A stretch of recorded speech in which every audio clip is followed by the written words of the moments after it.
그러므로 내가 편지로 너희를 근심하게 한 것을 후회하였으나 지금은 후회하지 아니함은 그 편지가 너희로 잠시만 근심하게 한 줄을 알미라. 내가 지금 기뻐함은 너희로 근심하게 한 까닭이 아니요 도리어 너희가 근심함으로 회개함에 이른 까닭이라. 너희가 하나님의 뜻대로 근심하게 된 것은 우리에게서 아무 해도 받지 않게 하려 함이라. 하나님의 뜻대로 하는 근심은 후회할 것이 없는 구원에 이르게 하는 회개를 이루는 것이요 세상 근심은 사망을 이루는 것이니라.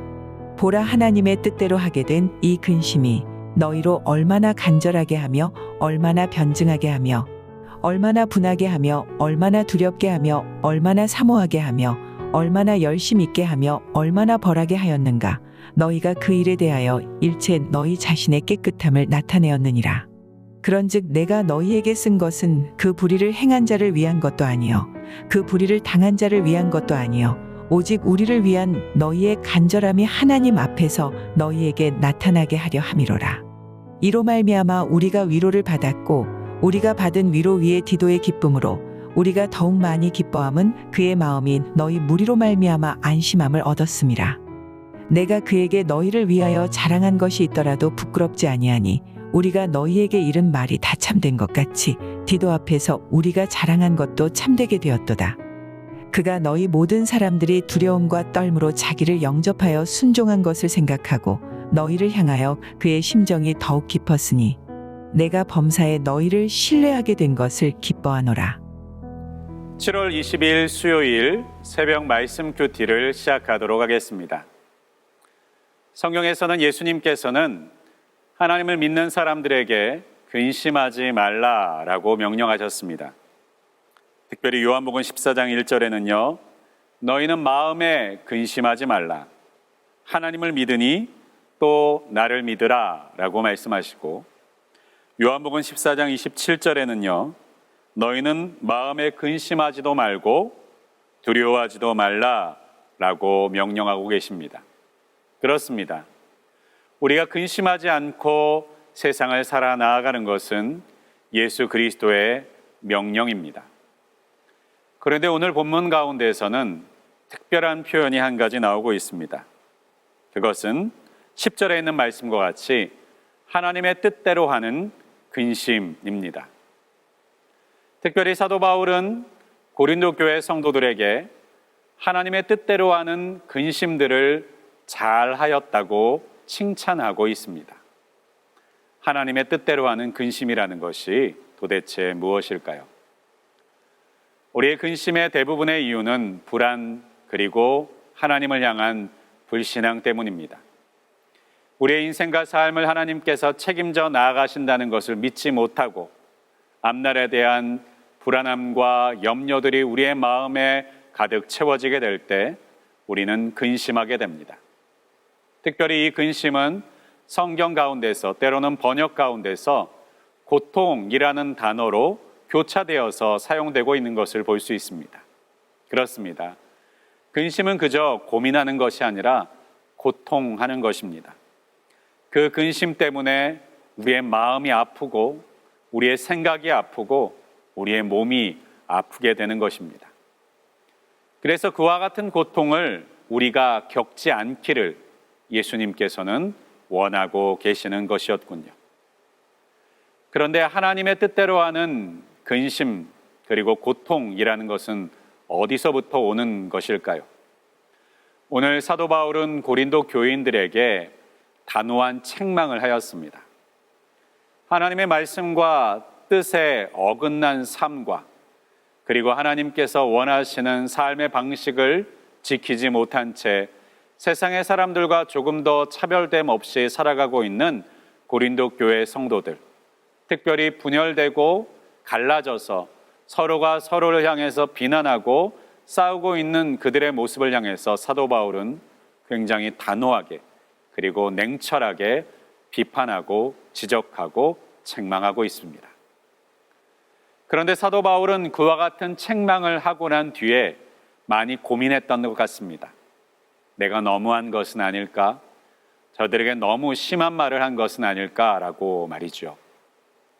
마치 아버지인 제가 자녀의 잘못된 모습들을 보았을 때 강하게 책망하고 때로는 회초리를 들었는데 때리고 책망하고 혼을 내고 시간이 지나고 나니까 부모의 마음이 아픈 것입니다.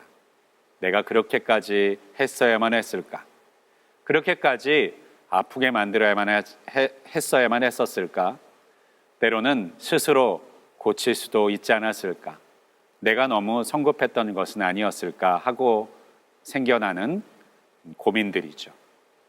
사도 바울도 아비의 심정으로 고린도 교인들을 바라보고 있었기 때문에 그러한 마음들이 생겨났던 것 같습니다. 그러한 고민과 염려에도 불구하고 고린도 교인들 가운데서는 사도 바울의 말을 받아들이고 회개하는 역사들이 일어났습니다. 돌이키는 역사들이 일어났던 것이죠. 이 돌이키고 회개하는 고린도 성도들의 소식을 디도를 통해서 들은 사도 바울은 기뻐하고 위로를 받게 됩니다. 특별히 이와 같은 회개, 하나님의 뜻대로 하는 근심이라고도 표현할 수 있는 회개는 우리 가운데서 꼭 필요합니다. 우리가 잘못된 것, 하나님의 뜻대로 살아가지 못하는 것에 대해서도 성경은 근심하지 말라고 말씀하고 계시는 것이 아닙니다. 하나님께서는 그 가운데서 돌이키기를 원하시기 때문입니다. 특별히 그 회개에는 때때로 고통이 따르게 됩니다. 우리의 잘못된 것을 인정하는 일은 고통스러운 일입니다. 내가 잘못된 인생을 살아가고 있었다는 것을 인정하는 것 또한 고통스러운 일입니다. 그것을 하나님 앞에 내려놓고 잘못했노라고 울부짖는 것 또한 고통스러운 일입니다. 그러나 하나님께서는 그러한 고통스러운 회개 가운데서 우리가 다시 한번 거듭나는 일을 원하고 계시고 우리에게 지금도 요구하고 계시는 줄을 믿습니다. 눈물을 흘려 회개해 보신 적이 있습니까? 그 회개의 때에는 우리의 마음이 찢어질 것 같은 아픔을 경험하게 될 때도 있습니다. 내가 지은 죄 때문에요. 내가 지은 잘못 때문에 때로는 우리의 가슴을 찢을 만큼 아프고 힘들 때도 있습니다. 그러나 그러한 치열한 회개 가운데, 고통을 감수하는 회개 가운데 우리는 다시는 그 죄 가운데 빠지지 않고자 하는 결심과 다짐을 하게 됩니다. 때로는 듣기 힘들고 받아들이기, 견디기 어려운 책망 앞에서도 우리가 그 고통을 감수하고 그것을 우리의 회개로 받아들일 때 우리는 다시는 그 죄 가운데 빠지지 않고자 하는 다짐과 결단이 생기게 되는 줄을 믿습니다. 그렇습니다. 회개는 그저 내가 잘못한 것을 안다라고 말하는 것이 아닙니다. 우리의 삶이 돌이켜져야 하는 것입니다. 삶의 방향이 돌이켜지는 것은 분명히 때때로 고통이 따르는 일입니다.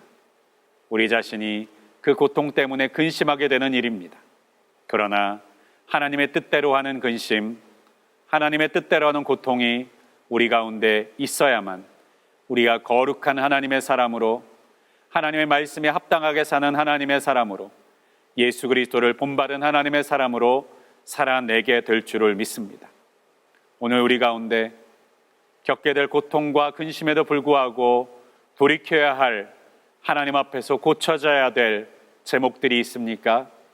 그것을 붙들고 상한 심령을 가지고 우리 주님 앞에 나아가실 수 있기를 주님의 이름으로 축복합니다. 상한 심령을 외면하지 않으시는 하나님께서 우리의 고통을 지켜보지 않으시고 만져주시고 치료하여 주시고 싸매어 주시고 돌이키게 하여 주실 줄을 믿습니다. 기도하겠습니다. 전능하시고 분명히 살아계신 하나님, 우리의 죄성으로 인하여서 매일매일 우리의 삶 가운데서는 하나님의 마음을 근심하게 만드는, 하나님의 마음을 아프게 만드는 죄의 문제들이 쌓여져 갈 때가 너무나도 많이 있습니다. 주여, 주님의 마음을 아프게 하지만 우리의 마음은 근심하지 못하고 아파하지 못한 채 죄를 반복하여 살아나갈 때가 얼마나 많은지 모르겠습니다.